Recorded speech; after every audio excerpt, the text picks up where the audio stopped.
Hello everyone, welcome to emerging tutorials. कैसे हो आप सब? तो कल हमने इंग्लिश पेडागोजी की एमसीक्यू सीरीज शुरू की थी। 10 क्वेश्चंस हम कर चुके थे। उससे आगे हम आज कंटिन्यू करते हैं हमारे क्वेश्चंस को।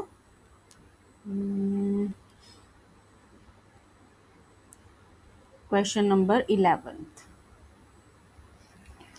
जो हमारा 11th क्वेश्चन है वो है, which question has increasing objectivity of marking. increasing objectivity of marking।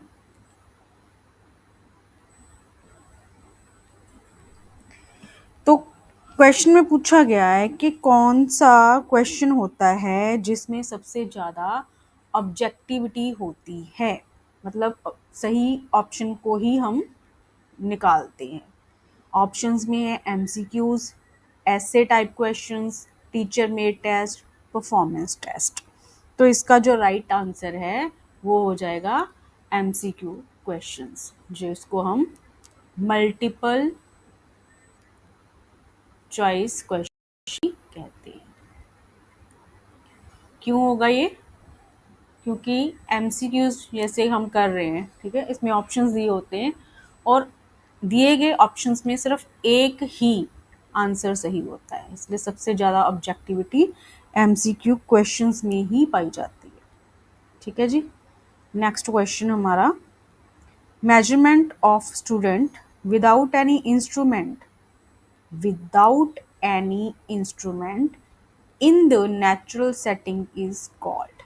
कि जब हम मूल्यांकन करते हैं किसी स्टूडेंट की परफॉर्मेंस का, तो जब उसको हम बिना किसी इंस्ट्रूमेंट यूज़ किए हुए नेचुरल सेटिंग में करते हैं तो उसको क्या कहा जाता है? ऑप्शन ए है इंटरव्यू, ऑप्शन बी है observation, option C research and option D है रेटिंग स्केल। तो देखो, इंटरव्यू में एक हम प्रॉपर क्वेश्चनिंग को तैयार करते हैं, उसका प्रॉपर एक स्टेजेस होती हैं अलग अलग इंटरव्यू लेने के लिए, तो वो तो नेचुरल सेटिंग्स में नहीं होता है। उसके बाद रिसर्च आ गया, इसके लिए भी हमें उसको सम ऑफ द स्टेप्स से गुजरना पड़ता है। रेटिंग स्केल भी कुछ इसी तरह का। तो इसका राइट आंसर जो हो जाएगा वो ऑब्जर्वेशन हो जाएगा। ऑब्जर्वेशन में क्या करते हैं, हम किसी पर्सन के कह लो कि स्टूडेंट के बिहेवियर को ऑब्जर्व करते हैं। ठीक है, तो उसके लिए हमें कोई इंस्ट्रूमेंट की ज़रूरत नहीं होती है। तो इसका राइट ऑप्शन होने वाला है B. Next question, next is 13th question. It is a running and written description of the actual example of a behavior of a student as observed by teacher। देखो ऑब्जर्व आ गया, तो observation किस चीज़ में होएगी? Observation किस चीज़ में हो सकती है? फर्स्ट ऑप्शन है interview, anecdotal record, portfolio and rating scale. Interview आपको पता ही है, फेस टू फेस लेते हैं। एनेक्डोटल रिकॉर्ड जो होता है, ये होता है चाइल्ड के बिहेवियर के बारे में रिटन, कुछ भी रिटन में जो हम लिखते हैं, रिटन नोट कह सकते हो, written note about child behaviour. उसके बाद पोर्टफोलियो, पोर्टफोलियो में भी स्पेसिफिक टाइम की एक्टिविटीज़ को ही हम कलेक्ट करते हैं। तो इस क्वेश्चन का जो सही आंसर दैट इज़ ऑब्जर्वेशन आ रहा है यहाँ पे, तो ऑब्जर्वेशन होती है इंटरव्यू में। तो इसका ए ऑप्शन सही जाएगा। नेक्स्ट क्वेश्चन, नेक्स्ट क्वेश्चन है, a dash is a systematic collection of students work. कि क्या चीज़ है जो कि स्टूडेंट के वर्क की एक सिस्टमेटिक कलेक्शन है? सिस्टमेटिक कलेक्शन है। क्या ये रेटिंग स्केल है, पोर्टफोलियो है, और इसके ए ऑप्शन में यहाँ पे एनेक्डोटल रिकॉर्ड आ जाएगा आपका। Anecdotal record. That is missing. तो सिस्टमेटिक मैंने अभी आपको पीछे ऑप्शंस में भी बताया कि पोर्टफोलियो जो होता है हमारा वो systematic collection of students work होता है ऑन अ स्पेसिफिक टाइम। तो इसका राइट आंसर पोर्टफोलियो आएगा। अब आ गया यूनिट टेस्ट। यूनिट टेस्ट आप सब लोगों ने सुना होगा, स्कूल्स में यूनिट टेस्ट होते हैं। तो unit test is an expression of evaluation. कौन सी इवेल्युएशन का पार्ट है? नॉर्मेटिव है, जो नॉर्मल तरीके से होता है, आम होती है। उसके बाद जहाँ इसको कह सकते हो एक्सपेक्टेड ऑब्जर्वेशन, जो आप एक्सपेक्ट करते हो ऐसा होना चाहिए। फॉर्मेटिव बताया था ड्यूरिंग लर्निंग होती है। इफेक्टिव होता है उसका बच्चे पर क्या इफेक्ट आया। और अफेक्टिव, जहाँ पे अफेक्शन वर्ड आ जाए, ये होता है इमोशंस से रिलेटेड। इमोशन, एप्टीट्यूड्स, इसमें सभी आ जाते हैं, attitude, aptitude and so on. ठीक है। तो यूनिट टेस्ट किस तरह की इवेल्युएशन का हिस्सा होगा? यूनिट टेस्ट किस में लिए जाते हैं? ड्यूरिंग लर्निंग लेते हैं ना, तो ये फॉर्मेटिव का पार्ट हो जाएगा। नेक्स्ट क्वेश्चन है, हाईली रिलायबल टेस्ट इज। सबसे ज़्यादा भरोसा रिलायबल कौन से टेस्ट पे कर सकते हो आप? ऑब्जेक्टिव टाइप में, ऐसे टाइप में, ट्रू एंड फॉल्स में, और नन ऑफ दीज में। तो इसका जो सही आंसर है वो हो जाएगा objective type question, means MCQs. ऐसे टाइप में क्यों नहीं हो सकता? कि हर पर्सन अपने अकॉर्डिंग किसी भी क्वेश्चन का आंसर देता है, तो उसमें ऑब्जेक्टिविटी नहीं होगी, रिलायबिलिटी नहीं हम कह सकते। ट्रू एंड फॉल्स में भी सेम हो सकता है कि किसी पर्सन के लिए, किसी पर्सन को वो चीज़ सही भी लग सकती है, किसी पर्सन को वो गलत लग सकती है। तो इसका जो बिल्कुल एप्ट आंसर है, सही आंसर है, वो आ जाएगा हमारा objective type questions test. Hope कि आपको सारे क्वेश्चन समझ आ रहे हैं। अगर कोई डाउट है देन कमेंट में। नेक्स्ट क्वेश्चन 17th क्वेश्चन है, to cover all course in minimum time which type of question should be asked. कि आपका जो कोर्स है, आप जो पढ़ा रहे हो, उसको आपने मिनिमम टाइम में कंप्लीट करना है, तो विच type of question should be asked. किस तरह के प्रश्न पूछे जाने चाहिए? शॉर्ट आंसर क्वेश्चन पूछे जाने चाहिए, ऑब्जेक्टिव टाइप पूछे जाने चाहिए, ऐसे टाइप पूछे जाने चाहिए, या फिर ऑल ऑफ द अबव। तो इसका जो राइट आंसर होने वाला है वो हो जाएगा objective type questions. Objective type questions में स्टूडेंट को सिर्फ राइट आंसर पे क्लिक करना होता है, टिक करना होता है।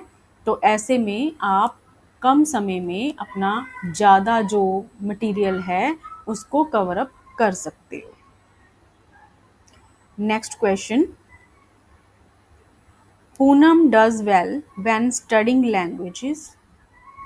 कि पूनम जब लैंग्वेज की स्टडी कर रही होती है तब तो वो बहुत अच्छा करती है, but faces immense difficulty with mathematical calculations. लेकिन जब वो मैथ की कोई कैलकुलेशन कर रही होती है तो उसको प्रॉब्लम फेस करनी पड़ती है, डिस्पाइट रिपीटेड एफर्ट। कि चाहे वो कितने भी एफर्ट कर रहे, जब भी वो मैथ्स में कोई भी कैलकुलेशन करती है तो उसको किसी ना किसी डिफ़िकल्टी का सामना करना पड़ता है। तो Poonam has the learning disability called. Poonam की जो लर्निंग डिसेबिलिटी है उसको क्या कहा जाएगा? डिसलेक्सिया कहा जाएगा, डिसकैलकुलिया कहा जाएगा, डिस्फेजिया कहा जाएगा, या डिसग्राफिया कहा जाएगा। तो इस क्वेश्चन का जो राइट आंसर है वो हो जाएगा dyscalculia. Calculation word, mathematic calculation, यहाँ से आप देख लो कैलकुलेशन आ गया, तो कैलकुलिया राइट हो जाएगा। तो बाकी के ऑप्शंस भी डिस्कस कर लेते हैं। डिसलेक्सिया लर्निंग डिसऑर्डर ही होता है। इसमें बच्चे को कह सकते हो आपके लेटर्स को, नंबर्स को पहचानने में डिफ़िकल्टी होती है। आमतौर पे जैसे बी को वो डी रीड कर लेगा, डी को बी रीड करेगा ना, तो टू को एस रीड कर देगा, एस को टू रीड कर देगा एंड सो ऑन, ऐसे। इसको बोलते हैं डिसलेक्सिया। उसके बाद आ गया आपका डिस्फेजिया। डिस्फेजिया में क्या होता है? डिस्फेजिया में ये लैंग्वेज डिसऑर्डर है जिसमें बच्चे को कम्युनिकेट करने में डिफिकल्टी आती है, बात करने में, बातचीत करने में डिफिकल्टी आती है।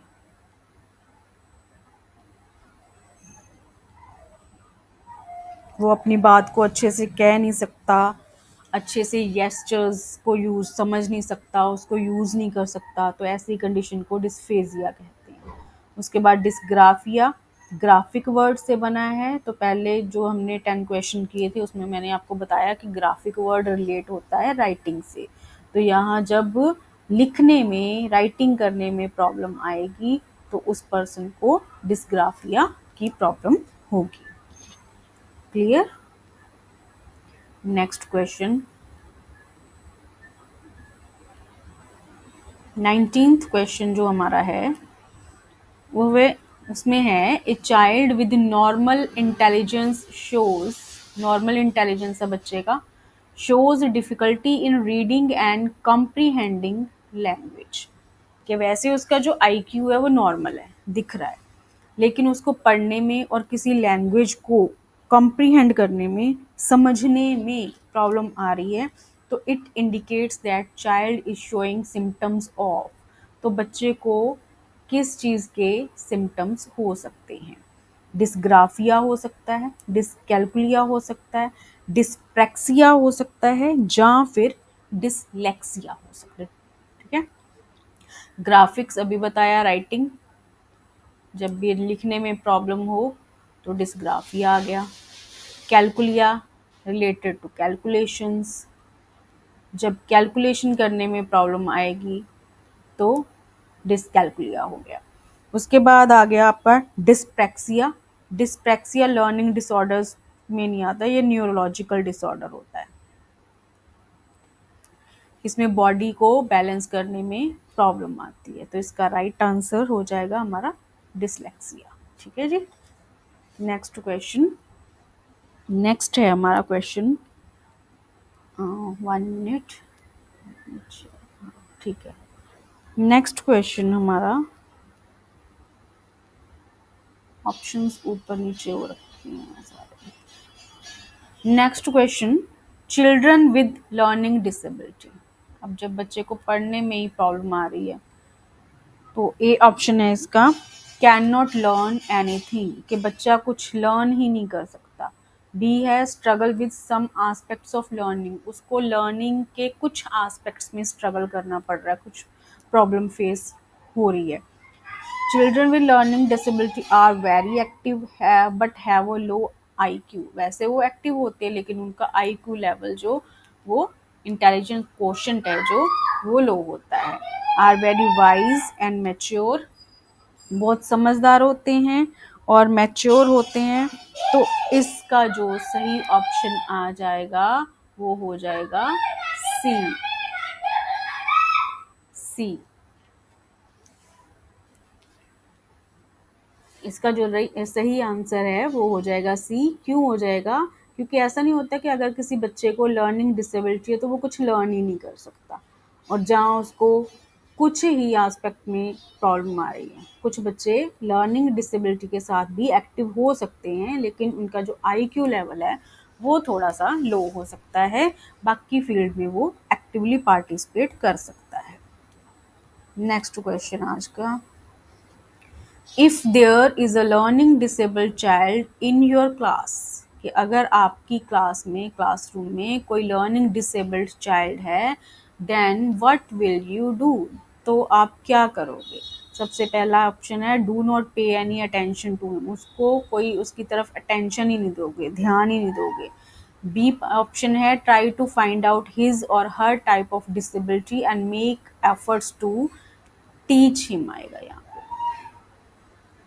कि उसकी डिसेबिलिटी का पता करके उसको टीच करने के एफर्ट्स आप करोगे, या फिर टेक हिज एक्स्ट्रा क्लासेस, उसकी एक्स्ट्रा क्लासेस लोगे, make his or her sitting arrangement with intelligent students, या फिर उस बच्चे को इंटेलिजेंट स्टूडेंट्स के साथ बिठा दोगे। देखो इस क्वेश्चन में जो फर्स्ट ऑप्शन है ये तो बिल्कुल गलत हो गया कि हम उसकी तरफ ध्यान ही नहीं देंगे, ये तो हो ही नहीं सकता। ठीक है, टेक हिज एक्स्ट्रा क्लास, आप ले सकते हो एक्स्ट्रा क्लासेस, लेकिन कितनी ले सकते हो। ठीक है, ये नहीं हो सकता सिर्फ आप एक ही बच्चे की एक्स्ट्रा क्लासेस के लिए टाइम स्पेंड करो ना, पॉसिबल नहीं होता हमारी पर्सनल लाइफ।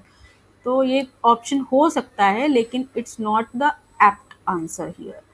और डी में है make his or her sitting arrangement with intelligent student, intelligent students के साथ बिठा के क्या हम उसका आईक्यू लेवल हाई कर देंगे, ऐसा भी नहीं हो सकता। तो इसका जो राइट ऑप्शन होगा वो होगा ऑप्शन बी, कि हम उसकी लर्निंग डिसेबिलिटी का पता लगा के उसको किसी भी तरीके से टीच करने का एफर्ट्स कर सकते हैं, उसकी जो डिसेबिलिटी है उसको ओवरकम करने के एफर्ट्स हम कर सकते हैं। नेक्स्ट क्वेश्चन है which of these is not a cause of disorder, इनमें से जो लर्निंग डिसऑर्डर्स है या कोई भी डिसऑर्डर है उसका कॉज कारण नहीं हो सकता।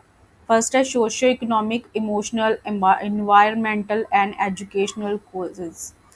ये सोशल इकोनॉमिक, सामाजिक, आर्थिक, इमोशनल, जो उसके आसपास इन्वायरमेंट के फैक्टर्स हैं, एजुकेशनल, ये कॉजेज। बी है excessive use of toffees, chocolates and fast food. C is the poor model. D repression and over control by parents and teacher. अब देखो जब ए ऑप्शन तो बिल्कुल सही है इसका, ठीक है, इसमें नॉट पूछा है तो ए ऑप्शन बिल्कुल सही जा रहा है कि हर तरह के फैक्टर्स का बच्चे के बढ़ने पर, उसके लर्निंग पर, उसके बिहेवियर पर इफेक्ट पड़ता ही पड़ता है। पुअर मॉडल, मॉडल आप यूज़ कर लो तो उससे किसी को लर्निंग डिसऑर्डर नहीं हो जाएगा। हाँ, समझ में थोड़ी प्रॉब्लम आती है लेकिन ये लर्निंग डिसऑर्डर का कारण नहीं बनेगा। उसके बाद रिप्रेशन, बच्चे को डांटना, रिप्रेस कर देना, उसके इमोशन को दबा देना। And over control by parents and teacher, इसका भी इफेक्ट बच्चे की डिसऑर्डर्स पर जहाँ मेंटल बिहेवियर पर पड़ता है। लेकिन excessive use of toffees, chocolates and fast food, इसका लर्निंग डिसऑर्डर्स के साथ कोई भी लेना देना नहीं है। तो B will be the right option here. Next हमारा 23rd of question, delayed language development is called, जब बच्चा देर से बोलने लगता है, लैंग्वेज डेवलपमेंट उसकी देरी से होती है, तो इसको क्या कहा जाता है? इसको डेफिशिएंसी कहा जाता है, अफेजिया कहा जाता है, डम्बनेस कहा जाता है, जहाँ हैंडीकैप कहा जाता है। देखो इनमें से हम वेरी इजीली राइट ऑप्शन को ढूंढ सकते हैं। डेफिशिएंसी नहीं कहा जाता, डेफिशिएंसी होता है किसी चीज़ की कमी। डम्बनेस के मतलब सीधा साधा बच्चा है, उसको कुछ समझ नहीं आ रहा, बिहेवियर को नहीं समझ रहा, डिफ़िकल्टी हो रही है उसको अंडरस्टैंडिंग में। हैंडीकैप आप लोग सब समझते ही हो, तो इसका राइट आंसर हो जाएगा अफेजिया। अफेजिया, अफेजिया ही कंडीशन है जिसमें बच्चे की लैंग्वेज जो है वो देर से वो डेवलप होती है, देरी से बातों को समझने लगता है और देरी से वो मतलब कि बोलना चलना अपना शुरू करता है। तो उसकी जो लैंग्वेज में डिले होता है उसको हम अफेजिया कहते हैं। Next question, one of the language disorder is found when, कि कोई भी लैंग्वेज डिसऑर्डर है वो फाउंड हो सकता है व्हेन, कब? जब learner is missing the class, जब जो बच्चा है लर्नर है वो अपनी क्लास को मिस कर रहा हो। बी ऑप्शन है learner is speaking in the class, learner class में बातें कर रहा है तो उसको लैंग्वेज डिसऑर्डर हो गया। Learner speaks in short and fragmented phrases, कोई जो बच्चा है वो छोटे छोटे फ्रेजेस में बात को थोड़ा थोड़ा करके बोल रहा है। Blunder speaks the full sentences, speaks the full sentences, पूरा सेंटेंस बोलता है। तो मिस कर रहा है क्लास, इससे लर्निंग डिसऑर्डर नहीं हो जाएगा, लैंग्वेज डिसऑर्डर नहीं होगा। स्पीक कर रहा होगा तो भी लैंग्वेज डिसऑर्डर नहीं होगा, ये भी कट गया। फुल सेंटेंसेस बोलता है फिर तो हो ही नहीं सकता, ठीक है, वो फिर तो डिसऑर्डर कैसे हो जाएगा, वो तो ऑर्डर में हो जाएगा। तो ऑप्शन बचा सी, कि जब लर्नर छोटे छोटे फ्रेगमेंटेड टुकड़ों टुकड़ों में अपनी बात को पूरा करता है। जैसे अब मैं काम कर रहा हूँ, लाइक दिस। ठीक है, तो ये हो जाएगा उसका लैंग्वेज डिसऑर्डर, जब वो टूटे टूटे फ्रेगमेंटेड फ्रेजेस में अपनी बात को पूरा करने की कोशिश करेगा। तो आज का लास्ट क्वेश्चन हमारा, language disorder means when a child has. Language disorder कब होता है, मतलब है when a child has difficulty in understanding the meaning, जब बच्चे को मीनिंग को समझने में डिफ़िकल्टी हो, और difficulty in expressing his or her thought, अपने विचारों को एक्सप्रेस करने में डिफ़िकल्टी हो। ट्रबल प्रोड्यूसिंग सम साउंड्स एक्यूरेटली, कि कुछ साउंड एक्यूरेट प्रोड्यूस ना कर पाए, या फिर आइदर और बोथ ए एंड बी। तो इसमें डिसऑर्डर ये तो नहीं होएगा कि कुछ साउंड्स को एक्यूरेटली प्रोड्यूस नहीं कर सकता। तो difficulty in understanding the meaning, जब वो किसी बात को समझ नहीं पाएगा, फिर जो हमने अभी डिसलेक्सिया पढ़ा है ना। Difficulty in expressing his her thought, जब वो अपने आप को एक्सप्रेस नहीं कर पाएगा, ये भी लर्निंग डिसऑर्डर है। तो इसका जो राइट ऑप्शन होने वाला है वो होने वाला है डी, के दोनों ही ए एंड बी ऑप्शन यहाँ पे राइट हैं। तो यहीं पे आज के क्वेश्चन हम करते हैं एंड, मिलते हैं नेक्स्ट वीडियो में। तब तक के लिए बाय, टेक केयर। और वीडियो अच्छी लगे तो लाइक शेयर एंड कमेंट कीजिए। तब तक के लिए टेक केयर, बाय बाय।